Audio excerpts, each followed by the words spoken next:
Now let's dive deep into this big LGBTQ story for today. I'm Gil Pont, and let's queer up entertainment. Dionne Warwick headlines Pride Gala admits attacks on LGBTQ rights. In a year marked by escalating attacks on LGBTQ rights, music icon Dionne Warwick is stepping into the spotlight with a message of love, resilience, and resistance. On June 4th, the Grammy-winning legend will headline Equality PAC's National Pride Gala in Washington, D.C., performing her 1985 anthem, That's What Friends Are For. The fundraiser, held at the historical Andrew W. Mellon Auditorium, is a major kickoff event for World Pride Week, though it is not officially affiliated with the global celebration. Dionne Warwick's performance is no nostalgia act. Originally recorded with Elton John, Gladys Knight, and Stevie Wonder during the height of the AIDS crisis, the song raised funds and awareness at a time when queer lives were under siege. The evening will also honor actor Eugene Levy, co-star and co-creator of Schitt's Creek, with the 2025 Nancy Pelosi Equality Ally Award.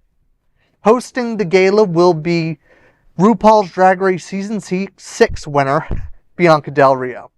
Following the formal event, the National Pride Gala after party will feature RuPaul's Drag Race star Britta Filter and DC's beloved 90s cover band, White Ford Bronco.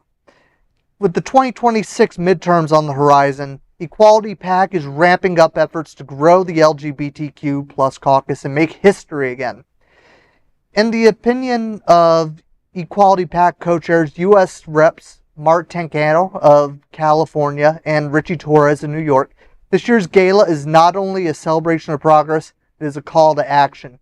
And I think that quote sums it up best. With the attacks on our queer and trans community, it's more vital than ever that we strive to elect more queer representation. As somebody who was a queer elected official in his own right, I understand the importance of being in the room, but also having a vote in the matter and being able to have a representative who has your back.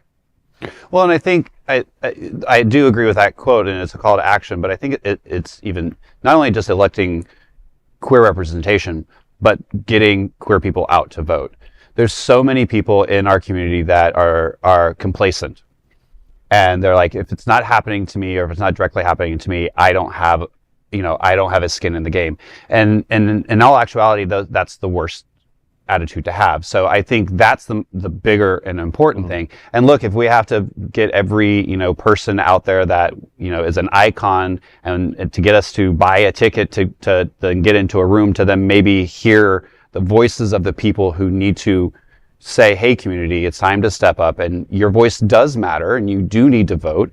And so it's not just getting the queer representation into elected offices, but getting the queer representation to vote.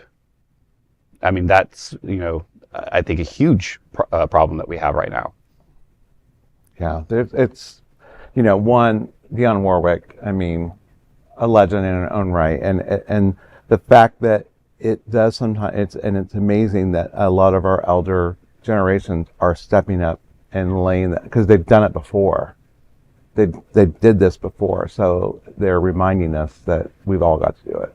Exactly. Well, and that I was going to say that, unfortunately, the elders have had to step up because they're seeing that a lot of the younger generation, again, isn't. They're very complacent. They're very, sit behind their social media, and if it's not happening to me, it's not happening outside in the world. So, this is a time to, rally and come back together as a community. And make a difference. Mm-hmm. So that is a big LGBTQ story for today. There is no other queer nonprofit media platform like this in the entire world. Support our LGBTQ stories by subscribing and sharing Queer News Tonight.